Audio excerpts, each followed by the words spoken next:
एक गांव में एक अमीर सेठ रहता था, जिसके दो बेटे थे। बड़ा बेटा राकेश बचपन से ही गांव में रहता था, इसलिए उसे खेतीबाड़ी और जमीन का पूरा काम अच्छे से आता था। वह बहुत चालाक था और उसकी पत्नी तो और भी ज्यादा होशियार थी।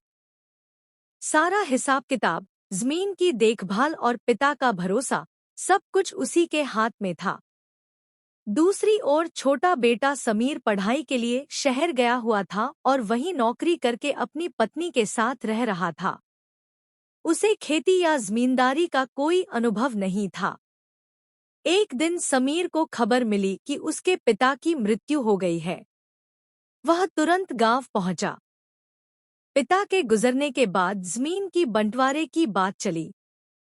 राकेश ने अपनी चालाकी से सारी उपजाऊ जमीन, हवेली, ट्रैक्टर और अच्छे जानवर अपने हिस्से में ले लिए। समीर को उसने बाज जमीन, पुराना कच्चा घर और कमजोर बीमार बैल दे दिए। खेती के लिए बीज तक नहीं दिए। समीर और उसकी पत्नी बहुत अच्छे दिल के इंसान थे। वे कच्चे घर में रहने लगे। अगली सुबह समीर अपनी जमीन पर गया, लेकिन जमीन की हालत देखकर और बीज न होने के कारण वह बहुत उदास हो गया। वह एक पत्थर पर सिर पकड़कर बैठ गया और रोने लगा। तभी उसकी नजर एक पेड़ पर बैठी चिड़िया पर पड़ी, जिसकी चोंच में तरबूज का टुकड़ा था। समीर बहुत समझदार था। उसने सोचा कि कहीं पास ही यह तरबूज जरूर होगा। वह इधर-उधर ढूंढने लगा और झाड़ियों के पीछे उसे एक छोटा सा तरबूज मिल गया। उसने उस तरबूज के बीज संभाल लिए और अपने कमजोर बैलों से जमीन जोतने लगा।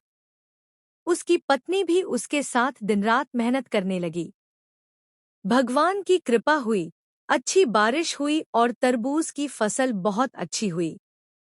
समीर ने फसल बेचकर अच्छी कमाई की और फिर खेती में और निवेश किया।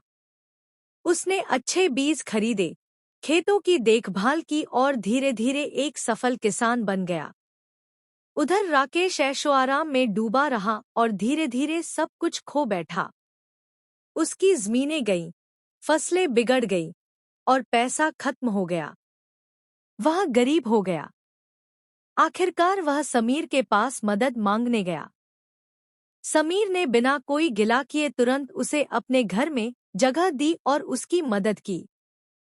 राकेश को बहुत शर्म आई और उसने समीर से माफी मांगी।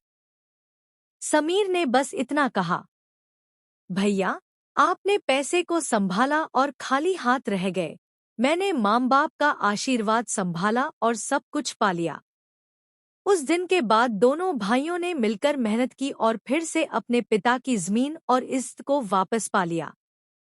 सीख: अच्छी नीयत, ईमानदारी और मेहनत कभी बेकार नहीं जाती।